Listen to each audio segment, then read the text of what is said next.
আসসালামু আলাইকুম প্রিয় শিক্ষার্থীরা, আশা করি সবাই ভালো আছো। গত ক্লাসে আমরা তোমাদের এই অধ্যায়ের 6 নম্বর পাঠ পর্যন্ত পড়াশোনা করেছি। আজকে আমরা 7 নম্বর পাঠ থেকে পড়াশোনা শুরু করব। তো 7 নম্বর পাঠে কি আছে? নিউক্লিয়াস। তাহলে আজকে আমাদের পড়ার বিষয়বস্তু হচ্ছে নিউক্লিয়াস।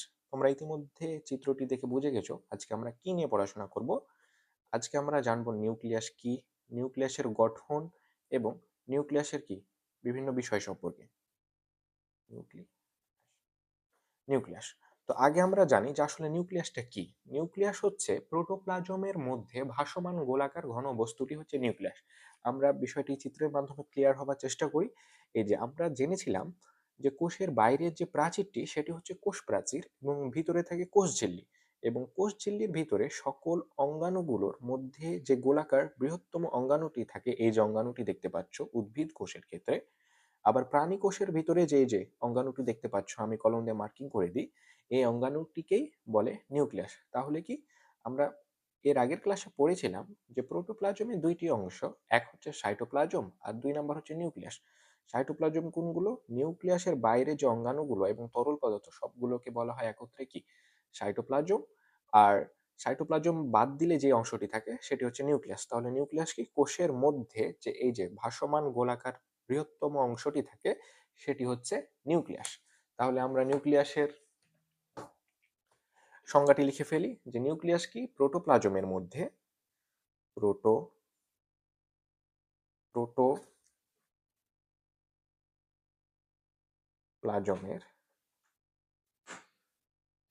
মধ্যে ভাসমান ভাসমান গোলাকার গোলাকার ঘন বস্তুটি হচ্ছে হচ্ছে নিউক্লিয়াস। নিউক্লিয়াস নিউক্লিয়াস আচ্ছা, এখন আমরা জানলাম যে নিউক্লিয়াসটা কি। নিউক্লিয়াস হচ্ছে কোষের প্রোটোপ্লাজমের মধ্যে ভাসমান গোলাকার ঘন বস্তুটি নিউক্লিয়াস। আচ্ছা, আমাদের মনে এখন প্রশ্ন আসবে যে আসলে আমরা এর আগের ক্লাসে বিভিন্ন অঙ্গাণু সম্পর্কে জেনেছি, যেমন মাইটোকন্ড্রিয়া, প্লাস্টিড এবং তাদের কাজ সম্পর্কে জেনেছি, কিন্তু নিউক্লিয়াসের কাজ কি? নিউক্লিয়াসের কাজ সম্পর্কে তোমাদের বলি। নিউক্লিয়াস হচ্ছে কোষের মস্তিষ্ক। কি? আমাদের মস্তিষ্ক যেমন আমাদের পুরো দেহটাকে কন্ট্রোল করে, আমাদের হাত পা কোথায় কিভাবে কাজ করছে, আমাদের ভিতরের কি বিভিন্ন কার্যক্রম দেহের সবকিছু কিসের মাধ্যমে কন্ট্রোল হয়? মস্তিষ্কের মাধ্যমে। ঠিক একইভাবে কোষের ভেতরে যে নিউক্লিয়াস ব্যতীত অন্যান্য অঙ্গাণুগুলো আছে, তারপর কোষটা নিজে কিভাবে তার ভেতরের কার্যক্রম চলবে, সবকিছু নিয়ন্ত্রণ করে কে? নিউক্লিয়াস। তাহলে আমরা কি এক কথায় বলতে পারি যে নিউক্লিয়াস হচ্ছে কোষের মস্তিষ্ক। নিউক্লিয়াস কি? নিউক্লিয়াস হচ্ছে কোষের মস্তিষ্ক। কেন? কারণ নিউক্লিয়াস কোষের ভেতরে সকল কার্যক্রম, সকল বিক্রিয়া নিয়ন্ত্রণ করে। এখন আসো আমরা নিউক্লিয়াসের গঠন সম্পর্কে জানবো। নিউক্লিয়াস কি কি দ্বারা গঠিত এবং তার উপাদানগুলো কি কি সেগুলো সম্পর্কে আমরা জানবো। আচ্ছা, নিউক্লিয়াসের গঠন সম্পর্কে প্রথমেই যে বিষয়টি আসে সেটি হচ্ছে কি নিউক্লিয়ার মেমব্রেন। প্রথমে যে বিষয়টি আসে সেটি হচ্ছে nuclear nuclear membrane. Membrane nuclear membrane. Nuclear শব্দটি কি এসেছে নিউক্লিয়াস থেকে। নিউক্লিয়াস নিউক্লিয়াস আর মেমব্রেন মানে কি? মেমব্রেন মানে হচ্ছে পর্দা। তাহলে আমরা বলতে পারি নিউক্লিয়াসের চারপাশে যে প্রাচীরের মতো, পর্দার মতো যে অংশটি রয়েছে সেটি কি? Nuclear membrane. মেমব্রেন এর কাজ কি? এর কাজ হচ্ছে কোষকে রক্ষা করা, কোষের নিউক্লিয়াসকে রক্ষা করা, নিউক্লিয়াসের অভ্যন্তরে যে অন্যান্য বিষয়গুলো রয়েছে সেগুলোকে কি রক্ষা করা। এবং নিউক্লিয়াস কোথায় থাকে? নিউক্লিয়াস আর সাইটোপ্লাজম একসাথেই থাকে এবং তারা প্রোটোপ্লাজমের অংশ। তাহলে নিউক্লিয়াসের বাইরে যে প্রাচীর রয়েছে সেটি কি করে? নিউক্লিয়াসের অভ্যন্তরীণ অঙ্গাণুগুলোকে কি সাইটোপ্লাজম থেকে আলাদা রাখে।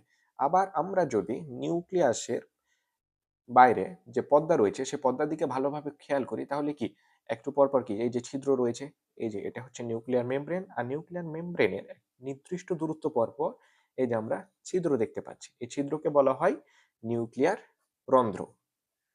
নিউক্লিয়ার নিউক্লিয়ার রন্ধ্র। নিউক্লিয়ার রন্ধ্রের কাজ কি? নিউক্লিয়ার রন্ধ্র নিউক্লিয়ার রন্ধ্র নিউক্লিয়াসের ভেতর থেকে নিউক্লিয়াসের নিউক্লিয়াসের ভেতরের ভেতরের পদার্থ সাইটোপ্লাজমের সাথে কি করে? বিনিময় করে। কি করে? বিনিময়। সাইটোপ্লাজমের সাথে বিনিময় করে। বিনিময় করে। তাহলে কি আমরা বলতে পারি যে নিউক্লিয়াস এবং সাইটোপ্লাজমের মধ্যে সংযোগ রক্ষা করে কে? নিউক্লিয়ার রন্ধ্র। কে? নিউক্লিয়ার রন্ধ্র। এরপরে যে বিষয়টি নিয়ে আমরা পড়বো সেটি হচ্ছে, তোমরা দেখো, চিত্রের দিকে দেখো তাহলে বুঝতে পারবা। তারপরে যে অঙ্গাণুটি নিয়ে আমরা পড়বো সেটা হচ্ছে কি? নিউক্লিওপ্লাজম। নিউক্লিওপ্লাজম।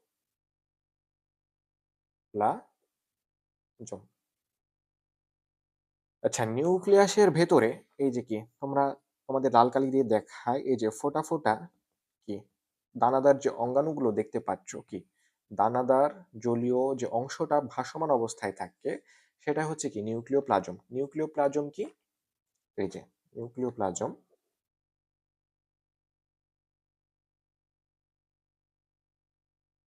নিউক্লিওপ্লাজম হচ্ছে নিউক্লিয়াসের ভেতরে অস্বচ্ছ দানাদার জলীয় পদার্থ। তাহলে কি নিউক্লিওপ্লাজম হচ্ছে নিউক্লিয়াসের নিউক্লিয়াসের ভেতরের ভেতরের অস্বচ্ছ অস্বচ্ছ দানাদার দানাদার জলীয় অংশ জলীয় অংশ অংশ এটা তোমাদের আলাদাভাবে মুখস্থ করার কোনো প্রয়োজন নাই, কারণ তোমরা শুধু চিত্রটা মাথায় রাখবে। চিত্রটা মাথায় রাখলেই হবে। এই যে দেখো, তোমরা যে নিউক্লিয়ার মেমব্রেনের ভেতরে এই যে ফোঁটা ফোঁটা দানাদার অংশগুলো দেখতে পাচ্ছ, জলীয় অংশ আঠার মতো, এটাকে আমরা কি বলছি? নিউক্লিওপ্লাজম বলছি। তাহলে এরপরে যে অঙ্গাণুটি আমরা আলোচনা করব সেটা হচ্ছে নিউক্লিওলাস। নিউক্লিওলাস নিউক্লিয়াসের ভেতরে যে বৃত্তাকার ছোট অঙ্গাণুটি, উজ্জ্বল অঙ্গাণুটি আমরা দেখতে পাই সেটি হচ্ছে কি? নিউক্লিওলাস। তাহলে নিউক্লিওলাস কি? নিউক্লিয়াসের ভেতরের যে বিন্দুর ন্যায় অঙ্গাণুটি, অতি ক্ষুদ্র অঙ্গাণুটি দেখতে পাই সেটি কি? নিউক্লিওলাস। নিউক্লিওলাস কি? নিউক্লিওলাস হচ্ছে নিউক্লিয়াসের ভেতরে কি? বিন্দুর ন্যায় ক্ষুদ্র উজ্জ্বল অংশ। কেমন অংশ? উজ্জ্বল অংশ। এটি কি? এটি হচ্ছে নিউক্লিওলাস।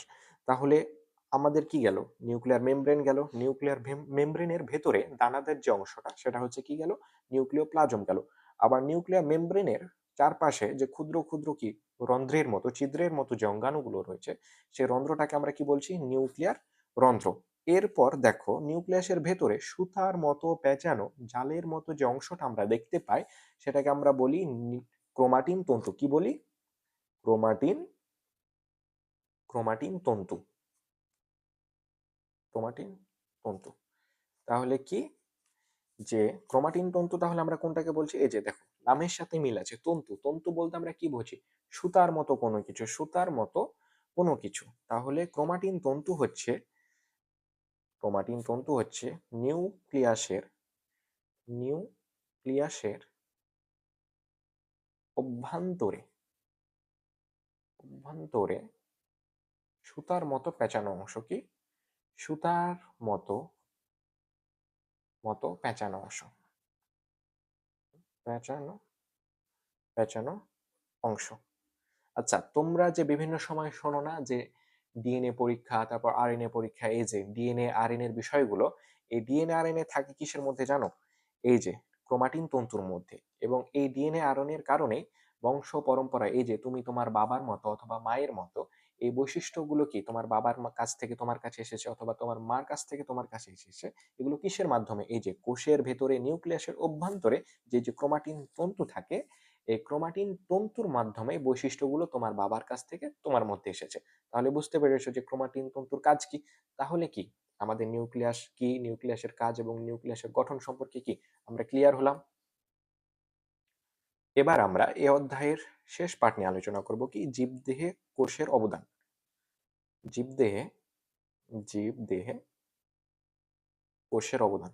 আচ্ছা, কোষের সব থেকে বড় অবদান কি বলতো? কোষের অবদান। আচ্ছা, কোষের সব থেকে বড় অবদানই হচ্ছে কি, কোষ থেকে আমাদের জীবদেহ গঠন হয়। এর থেকে আর বড় অবদান আছে? না। তাহলে এখন কি, জীবদেহে কোষের অবদান সম্পর্কে যদি আমরা বলি, যে এর গুরুত্ব বা অবদান সম্পর্কে বলার কি আছে, যে এই জীবদেহের যে গঠনের একক সেটাই কি কোষ। তাহলে কোষের সব থেকে বড় অবদান হচ্ছে কোষ থেকে আমাদের জীবের দেহ গঠিত হয়। এখন এই জীবদেহের অবদান সম্পর্কে বোঝানোর জন্য আমাদের দুইটা টার্ম লেখা লাগবে। প্রথমটা হচ্ছে কলা বা টিস্যু, টিস্যু। আর ২ নাম্বার হচ্ছে অঙ্গ বা তন্ত্র, অঙ্গ অথবা তন্ত্র, তন্ত্র। আচ্ছা, অনেকগুলো, এখন কলা বা টিস্যু কি? কলা বা টিস্যু হচ্ছে অনেকগুলো কোষ যখন গুচ্ছাকারে একটি নির্দিষ্ট কাজ করে তখন সেটাকে বলা হয় কলা বা টিস্যু। আমরা লিখে ফেলি, অনেকগুলো কোষ, অনেকগুলো কোষ, কোষ একত্রিত হয়ে, একত্রিত হয়ে যখন গুচ্ছাকারে, একত্রিত হয়ে গুচ্ছাকারে, গুচ্ছাকারে একই ধরনের, একই একই ধরনের, ধরনের কাজ করে, কাজ করে, তখন তাকে কোষ, তখন তাকে কলা বা টিস্যু বলে, কলা বা টিস্যু বলে। টিস্যুর বাংলায় হচ্ছে কলা। এখন তোমরা কি শুনে থাকবা যে পেশি টিস্যু, স্নায়ু টিস্যু, যেমন যেমন উদাহরণ হিসেবে আমরা বলতে পারি পেশি টিস্যু,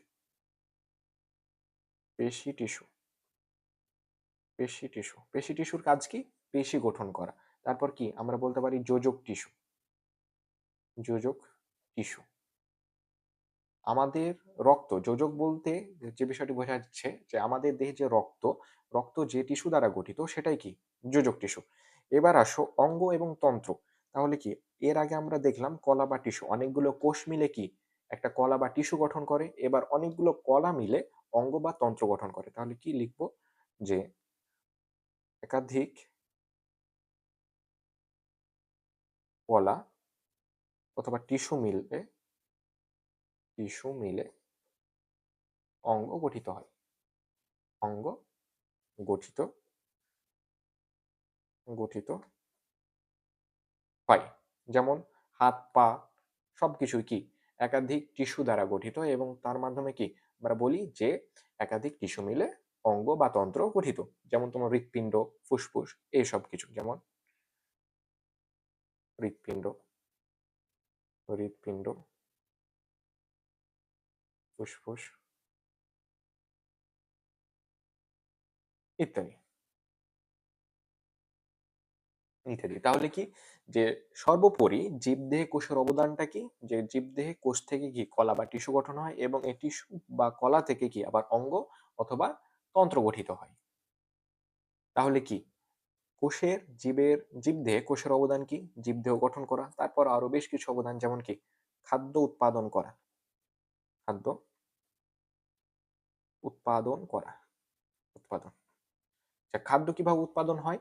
আচ্ছা, আমরা যখন কোষের বৈশিষ্ট্য অথবা কোষের গঠন নিয়ে আলোচনা করেছিলাম তখন তার মধ্যে একটা অঙ্গাণু নিয়ে আলোচনা করেছিলাম, সেটা হচ্ছে কি ক্লোরোপ্লাস্ট বা প্লাস্টিড।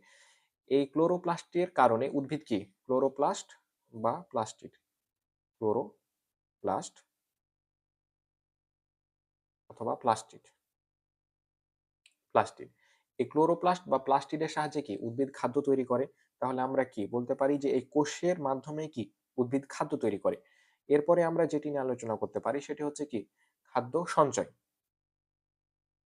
খাদ্য সঞ্চয়। এখানেও প্লাস্টিড নিয়ে যখন আমরা আলোচনা করেছিলাম তখন বলেছিলাম যে বর্ণহীন প্লাস্টিড খাদ্য সঞ্চয় করে এবং এই প্লাস্টিড কোথায় অবস্থিত? কোষে অবস্থিত। তাহলে কি উদ্ভিদ কিসের মাধ্যমে খাদ্য সঞ্চয় করে?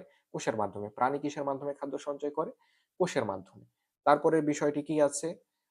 প্রয়োজনীয় উৎসেচক ও রস নিঃসরণ। প্রয়োজনীয় উৎসেচক, প্রয়োজনীয় উৎসেচক, উৎসেচক। আচ্ছা। আমাদের জীবদেহের যে প্রয়োজনীয় উৎসেচকগুলো রয়েছে যেমন পিত্তরস, ইনসুলিন, জারক রস এ সবগুলো কি কোষ থেকে নিঃসরিত হয়। কি, কি? পিত্তরস, পিত্তরস, জারক রস, জারক রস, ইনসুলিন, ইনসুলিন এই সবগুলো কি বিভিন্ন ধরনের কোষ থেকে নিঃসৃত হয়। তাহলে কি আমরা বলতে পারি যে এক কথায় জীবদেহের গঠন, খাদ্য উৎপাদন, শক্তি উৎপাদন, আবার খাদ্য পানির সঞ্চয় থেকে সকল কিছুর পেছনে কাজ কে করে? কোষ করে। তাহলে কি কোষের অবদান অপরিসীম।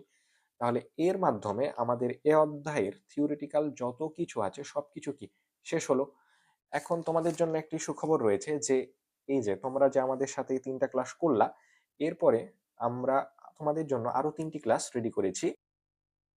যে ৩ টি ক্লাসের মাধ্যমে ১ম ক্লাসে আমরা তোমাদের এ অধ্যায়ের উপর গুরুত্বপূর্ণ ৫০ টা অথবা ৬০ টা এমসিকিউ দেখাবো, যার মাধ্যমে তোমাদের এ অধ্যায়ের এমসিকিউ নিয়ে যত ধরনের ভয়-ভীতি আছে সবকিছু দূর হয়ে যাবে। এর পরবর্তী ২ নাম্বার ক্লাসটাতে আমরা তোমাদের এ অধ্যায়ের উপর যত ধরনের সংক্ষিপ্ত প্রশ্ন হতে পারে সেগুলো নিয়ে আলোচনা করব। তারপরে তোমরা ক্লাস 6 এ ওঠার পর যে বিষয়টা নিয়ে সবথেকে বেশি ভয় পাও, সৃজনশীল লিখতে। তো একটা ক্লাস আমরা তোমাদের এ অধ্যায়ের উপর সৃজনশীল নিয়ে দিব যে এই অধ্যায় থেকে কি, কি ধরনের সৃজনশীল আসতে পারে এবং তোমরা সেগুলো কিভাবে লিখবে। তো আশা করি তোমরা কি পরবর্তী ভিডিওগুলো দেখবা এবং আমাদের সাথে থাকবা। আসসালামু আলাইকুম।